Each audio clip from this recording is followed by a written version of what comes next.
روشن پور گاؤں مشکل سے 100 گھروں پر مشتمل تھا اور پکی سڑک سے ذرا ہٹ کر واقع تھا۔ اس طرف کے دیہات میں آمد و رفت کا سلسلہ ٹانگوں پر یا پیدل چل کر طے ہوا کرتا تھا۔ ٹوٹی پھوٹی ٹیڑھی میڑھی پگڈنڈیاں کثرت سے ایک دوسرے کو کاٹتی تھیں اور اکثر لوگ راستہ بھول کر کسی اجنبی گاؤں میں پہنچ کر پریشانی اٹھاتے تھے، مگر یہ روز کی بات تھی اور گاؤں والوں کو ایسے مسافروں کے ساتھ خندہ پیشانی سے پیش آنے کی عادت تھی۔ ان پگڈنڈیوں کے پاس اپنی بدحالی پر خاموش احتجاج کرنے کے یہی 2 طریقے تھے، ایک مسافروں کو غلط راستے پہ ڈال دینا، دوسرا گرد اڑا اڑا کر آس پاس کے جانداروں کو تنگ کرنا۔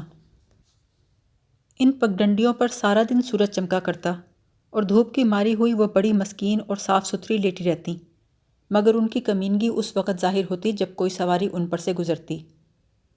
وہ گرد و غبار کا طوفان اٹھا دیتی جو فضا میں دیر تک منڈلاتا رہتا۔ لیکن روشن پور جانے کے لیے رانی کوٹ کے اسٹیشن سے اتر کر ایسے ہی راستوں پر مغرب کی سمت دور تک چلنا پڑتا تھا۔ راستے میں کتے ملتے، معمولی آوارہ کتے جو ہر گاؤں میں ہوتے ہیں اور گاؤں والوں کی رائے اور خواہش کے بغیر ہی اپنے اوپر سارے گاؤں کی حفاظت کا ذمہ لے لیتے ہیں۔ یہ کتے ہر مسافر کو بیرونی حملہ آور اور گاؤں کی سلامتی کے لیے خطرہ سمجھتے اور اپنے خدشات کا اعلان اونچی آواز میں بھونک بھونک کر کرتے اور اسی طرح مخالفت کا اظہار کرتے ہوئے اگلے گاؤں تک تعاقب جاری رکھتے، جہاں مسافر کو اپنے جیسے شکی مزاج کتوں کے حوالے کر کے اطمینان سے لوٹ آتے۔ اس طرح 14 کوس کی لمبی مسافت کے بعد گرد میں اٹے اور اکتائے ہوئے مسافر روشن پور پہنچتے۔ روشن پور کو آباد ہوئے نصف صدی سے چند سال اوپر کا عرصہ ہوا تھا اور یہاں ابھی بھی اس نسل کے کئی افراد حیات تھے جس نے پہلے پہل اس گاؤں کی غیر آباد زمین کو آباد کیا تھا۔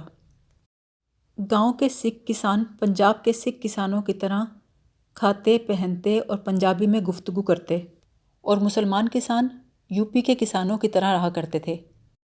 یہ 200-250 افراد بڑی صلح جوئی اور انس کے ساتھ زندگیاں بسر کر رہے تھے۔ گاؤں کی تاریخ کا سب سے مستند ذریعہ گاؤں کا سب سے عمر رسیدہ کسان احمد دین تھا جو عین جوانی میں یہاں آیا تھا۔ وہ بیان کرتا تھا، جب سن 57 کا غدر مچا تو روشن علی خان جو اس وقت نواب نہیں تھے بلکہ ضلع روہتک میں معمولی اہلکار تھے، اپنی والدہ اور 9 بیاہتا بیوی کے ساتھ شہر کے ایک پرانے حصے میں رہتے تھے۔ جس روز بغاوت کی آگ بھڑکی اور ہندوستانی سپاہی انگریزوں کے خلاف ہتھیار لے کر اٹھے، اس روز عوام میں بھی خوف و ہراس کے ساتھ غم و غصے کی لہر دوڑ گئی۔ دن بھر تو لوگ گلی محلوں میں اکٹھے ہو کر چھاؤنی سے آنے والی خبروں پہ کان لگائے بیٹھے رہے، رات پڑی تو اپنے اپنے مکانوں میں بند ہو کر بیٹھ گئے۔ روشن علی خان اپنے ایک علیل دوست کی مزاج پرسی کے لیے گئے ہوئے تھے۔ وہ شام کو گھر لوٹے تو اپنی گلی میں اپنے سے چند قدم آگے ایک بھاگتے ہوئے شخص پہ نظر پڑی۔ دیکھتے دیکھتے وہ شخص لڑکھڑا کے گر پڑا۔ روشن علی خان تیزی سے آگے بڑھے، اس پر جھک کر اسے آوازیں دیں، ناک کے آگے ہاتھ رکھ کر سانس کی روانی کو محسوس کیا۔ اندھیرے میں پہچان نہ پائے، صرف اتنا جان پائے کہ کوئی مصیبت کا مارا غش کھا گیا ہے۔ بغیر سوچے سمجھے اٹھا کر کندھے پہ لادا اور چل پڑے۔ آدمی مضبوط تھے، گلی آسانی سے پار کر لی، پر ایک جگہ جو کندھا بدلنے کو رکے تو کوئی سخت شے محسوس ہوئی۔ ٹٹول کر دیکھا تو اس کی کمر پہ تپنچہ بندھا ہوا تھا، اس کے ساتھ ہی ان کا ہاتھ خون سے لتھڑ گیا۔ گھر پہنچ کر جو چراغ کی روشنی میں دیکھا تو سرد پڑ گئے۔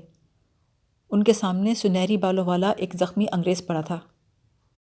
اس کا چہرہ زرد تھا اور سانس بہت مدھم تھا۔ انہوں نے دوڑ کے دروازہ بند کیا اور اسے ہوش میں لانے کی تدبیر کرنے لگے۔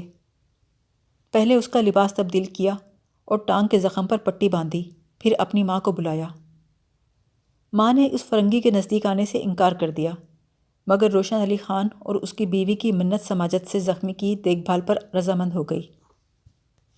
دراصل روشن علی خان کا والد ایک چھوٹا موٹا حکیم تھا، اس نسبت سے اس بیوی کو حکمت میں کسی حد تک دخل تھا۔ بہرحال اس سفید فام مریض کے سلسلے میں جو کچھ ہو سکا انہوں نے کیا۔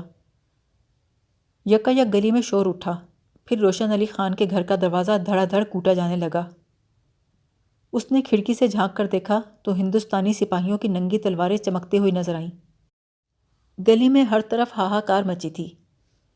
اول اول تو محلے والے دبکے بیٹھے رہے، پھر جب بات کھلی کہ اس غیظ و غضب کا رخ روشن علی خان کی طرف ہے تو چند لوگ نکلے۔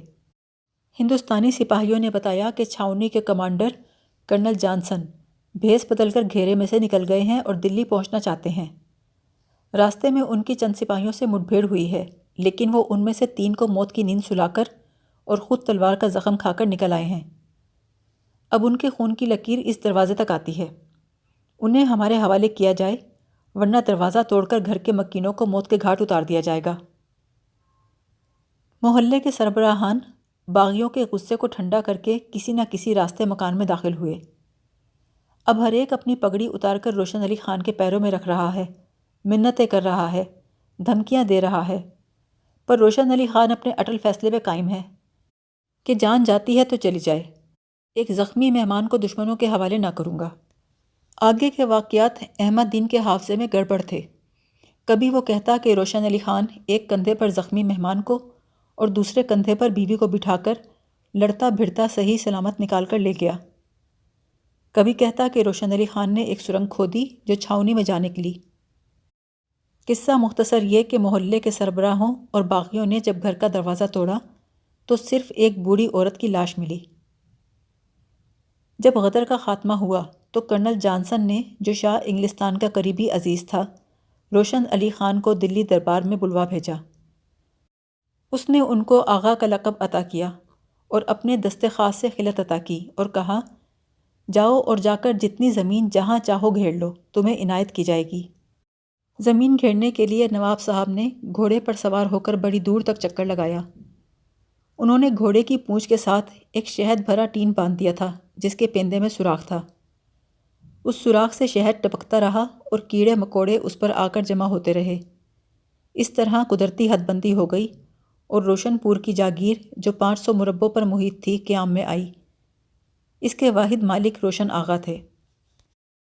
یہ حکایت ٹھیک تھی یا غلط، لیکن ایک بات سب نے دیکھی کہ جب تک کرنل جانسن ہندوستان میں رہے، شکار کے لیے ہمیشہ روشن پور آتے رہے، اور جب روشن آغا یورپ گئے تو انہی کے پاس ٹھہرے۔ انہوں نے اپنے بیٹے کو تعلیم کے لیے ولایت بھیجا، لیکن واپس لوٹ کر اس لڑکے نے ایک ایسے گھرانے کی لڑکی سے شادی کر لی جن کے آبائی پیشے کو شرفا میں عزت کی نظروں سے نہیں دیکھا جاتا۔ اس سے روشن آغا کو سخت رنج ہوا اور اس کے بعد ان کا لڑکا ہمیشہ دلی کے روشن محل میں ہی رہا۔ روشن محل وہ عالی شان مکان تھا جو انہوں نے دارالسلطنت میں رہائش کی خاطر تعمیر کرایا تھا۔ گاؤں کے وسط میں بھی روشن علی خان کی بڑی سی پکی حویلی تھی جس میں وہ کئی برس رہے۔ حویلی کے گرد 50-50 گز تک خالی جگہ تھی جہاں کسی وقت باغیچہ رہا ہوگا، لیکن اب محض خشک پودے اور ٹنڈ منڈ درخت تھے۔ حویلی مدت سے خالی پڑی تھی کیونکہ زندگی کے آخری برسوں میں انہوں نے بیٹے کو معاف کر دیا تھا اور جا کر روشن محل میں رہنے لگے تھے۔ روشن پور میں اس حویلی کے علاوہ دوسرا واحد پکا مکان مغلوں کا تھا جو گاؤں کے اخیر پہ واقع تھا۔